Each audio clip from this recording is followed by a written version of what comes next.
C'est pour ça ici on ne peut pas bien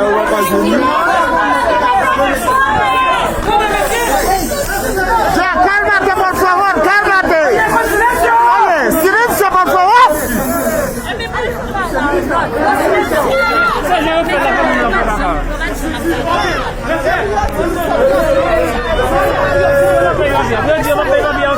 Oye, cálmate vos.